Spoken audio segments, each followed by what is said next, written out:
தேர்தலில் வெற்றி பெறதுக்கு, தேர்தலில் எலெக்ஷனில் நினைக்கிறவங்க, எம்எல்ஏ எலெக்ஷன், எம்பி எலெக்ஷன், எந்த எலெக்ஷனாக இருந்தாலும் சரி, சிஎம் எலெக்ஷன், பிஎம் எலெக்ஷன் எதுவாக இருந்தாலும் சரி, இந்த மந்திரம் ஜெபம் பண்ணிட்டு வந்தாலும் சரி, இந்த மந்திரம் ஜெபம் பண்ணிட்டு போய் மக்களை சந்தித்தாலும் சரி, ஜனவசியம் உண்டாகும், எலெக்ஷனில் ஜெயிப்பாங்க.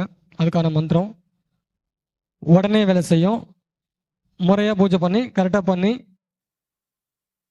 பண்ணிக்கங்க. டவுட் இருந்தால் கேளுங்க. இது இந்த பூஜை எப்படி பண்ணணுங்கிறது அதுக்காக டவுட் இருக்கா? ஜி, இந்த மந்திரம் நம்ம அவங்களுக்கு சொல்லி கொடுக்கலாமா? சொல்லி கொடுக்கலாம், சொல்லலாம். சாமி, இந்த மந்திரத்தை அப்படியே யந்திரமா மாத்தி கூட அவங்களுக்கு கொடுக்கலாமா? வெள்ளை குண்டு மணி இதெல்லாம் சேர்த்து கொடுக்கலாம். ஜி, நம்மள மாதிரி அவங்க மந்திர சாப நிவர்த்தி எல்லாம் கொடுக்க மாட்டாங்க. அப்ப இல்ல, அவங்க பொதுவா சொல்றவங்க சொல்லிக்கலாம். இல்லைன்னா நீங்க ஜெபம் பண்ணி தான் கொடுக்கணும். சரிங்க ஜி. இந்த மந்திரம் எப்படி ஜெபம் பண்ணணும், என்ன பண்ண ஏதாவது? இதுக்கு ஹோரை கிழமை. இது மோகினி மந்திரம். சரியா? சுக்கிர உரையில் பயன்படுத்திக்கலாம். சாதாரணமாக அரசியலில் உள்ளவங்க எப்போவுமே ரெகுலராக இதை பயன்படுத்திகிட்டே வந்தாங்கன்னா எப்பவுமே ஒரு ஒரு ஒரு தெய்வசக்தி எப்பவுமே இருந்துக்கிட்டே இருக்கும். ஒரு ஜனவசியம் எப்பவும் இருந்துக்கிட்டே இருக்கும். எல்லாத்தையும் வசியம் பண்ணக்கூடிய ஒரு பவர் எப்பவுமே இருந்துக்கிட்டே இருக்கும். அவங்களுக்கு எப்பவுமே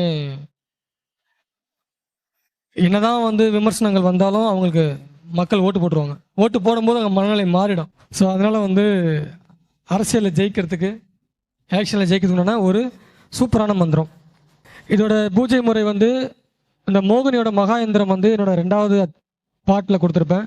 அந்த மோகினி மகாயந்திரம் வச்சு ஜெபம் பண்ணி கொடுக்கலாம். வசிய விபூதியில் ஜெபம் பண்ணி கொடுக்கலாம். ஜவ்வாதில் ஜெபம் பண்ணி கொடுக்கலாம். வசிய மூலிகை பொடிகளில் ஜெபம் பண்ணி சாம்பிராணியை போட வைக்கலாம். இந்த மந்திரத்தை ஜெபம் பண்ணி சகல விதமான எலெக்ஷனில் நிற்கிறதுக்கும் தேர்தலில் ஜெயிக்கிறதுக்கும் உண்டான மந்திரம்.